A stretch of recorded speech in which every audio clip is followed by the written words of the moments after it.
Welcome to G3 media. Avadhani Avasula Bhanuprakash రచించిన great teacher వ్యాసావళి పుస్తక ఆవిష్కరణ రవీంద్ర భారతిలో ఘనంగా జరిగింది. ఈ కార్యక్రమానికి ఆచార్య కసిరెడ్డి వెంకటరెడ్డి సభాధ్యక్షులుగా వ్యవహరించారు. భానుప్రకాష్ వంటి ఉత్తమ ఉపాధ్యాయులు ఇలాంటి విలువైన గ్రంథాన్ని వెలువరించడం అభినందనీయమని ఆయన చెప్పారు. ముఖ్య అతిథిగా పాల్గొన్న భాషా సాంస్కృతిక శాఖ సంచాలకులు ఏనుగు నరసింహారెడ్డి మాట్లాడుతూ ఈ పుస్తకం ఉపాధ్యాయ లోకానికి దిక్సూచిగా నిలుస్తుందని అన్నారు. రాష్ట్ర ఉత్తమ ఉపాధ్యాయ పురస్కారం పొందిన భానుప్రకాష్ ఈ స్థాయి రచన చేయడం ఉపాధ్యాయ వర్గానికి కారణమని చెప్పారు. అందుకని ఈ పుస్తకం రాయడానికన్నా ముందు దీనికి ముందు మాట రాశాను. ఇది ఫస్ట్ నేను నీకు ముందు మాట రాయడం అంత ముందు రాశాను. ట్రెండింగ్ పద్యాలు కూడా రాశాను, కానీ దానికి నా చేతిరాత కాదు. ఇఫ్ ఐఎమ్ నాట్ రాంగ్, ఈ పుస్తకంలో నా చేతి రాతతోటే ఈయన అంటే మామూలుగా ఏంటి మనం రాస్తే ముందు మాట ఏం చేస్తామంటే ప్రింటింగ్లో వేస్తుంది DTPలో.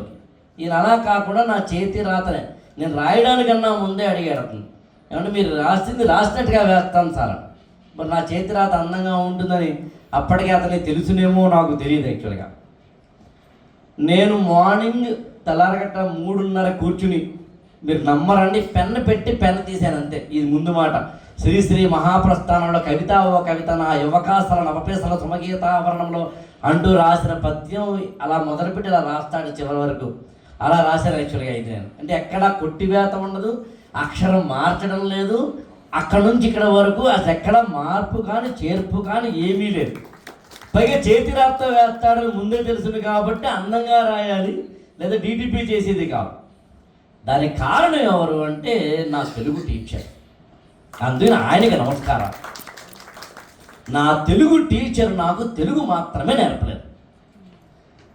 సవర్ణ దీర్ఘ సంధి కానీ, గుణసంధి కానీ, వృద్ధి సంధి కానీ, అటచని కాంచే భూమిసరుడంటూ అలసాని పెద్దల పద్యాలు కానీ, లావక్యం తయ్యు లేదంటూ పోతనామాత్యుడి పద్యాలు కానీ, కదం తొక్కే తొరంగాలో మదం పట్టిన మతంగాలో యుద్ధగుంజ మృదంగాలు అంటూ శ్రీశ్రీ మహాప్రస్థాన గీతాలు కానీ, నా అక్షరాలు కన్నీటి జడులలో తడిసే దయా పారావతాలు, నా అక్షరాలు వెన్నెల్లో ఆడుకునే అందమైన ఆడపిల్లలు అని తిలక కవిత్వాన్ని కానీ, చిత్తమెచ్చడ భయశూన్యమో, శీర్షమెచ్చడ ఉత్తుంగమో, జ్ఞానమెచ్చడ ఉన్ముక్తమో, గృహ ప్రాచీవరము తన ప్రాంగణ తలముల దివారాత్ర మృత్తికా రేణువుల క్షుద్రఖండములు కాదో, వాక్కులు ఎచ్చట హృదయోగ్యతో స్పశమును వెలువడుచుటనో, కర్మధార అజస్ర సహస్ర శతవిధాల చరితార్థంపై అనివారిత స్వత్రంపై అంటూ రవీంద్రనాథ్ ఠాగూర్ ఇంగ్లీష్లో రాసిన wear the mind is without fear అనే దానికి తెలుగులోకి బాలాంతరపు రజనీకాంతరావు గారు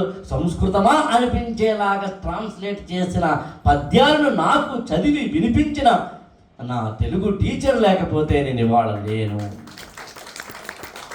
నాకు మా SKBR కాలేజీలో అమలాపురంలో చదువుకునేటప్పుడు నా హిస్టరీ లెక్చరర్ CV సర్వేశ్వర శర్మ, CSS చావలి వారు, ఇలా 2-3 ఉండేవారు.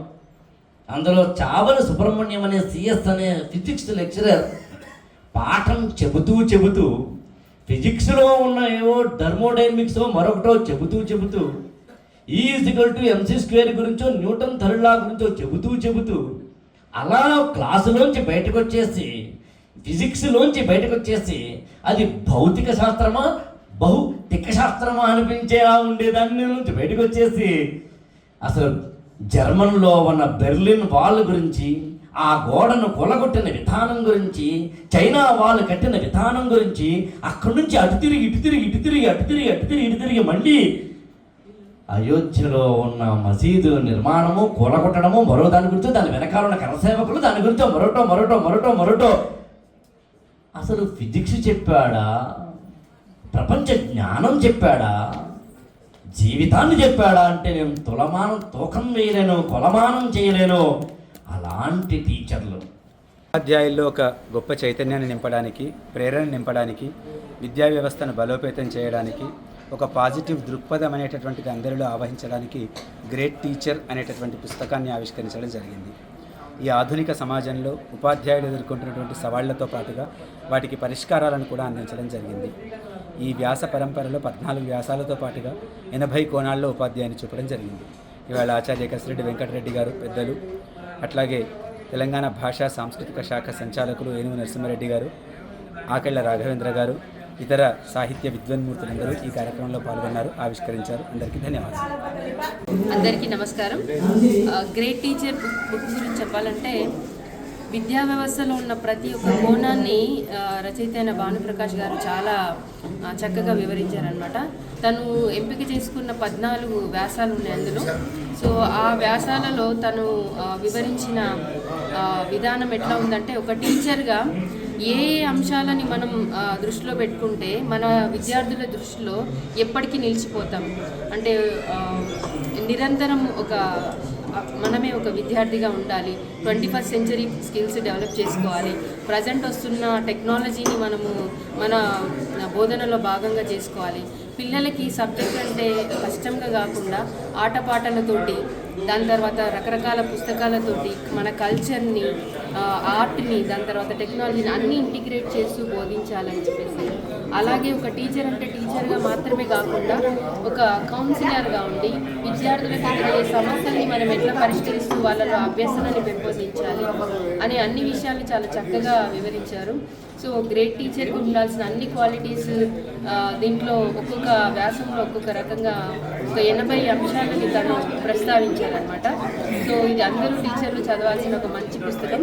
Thank you.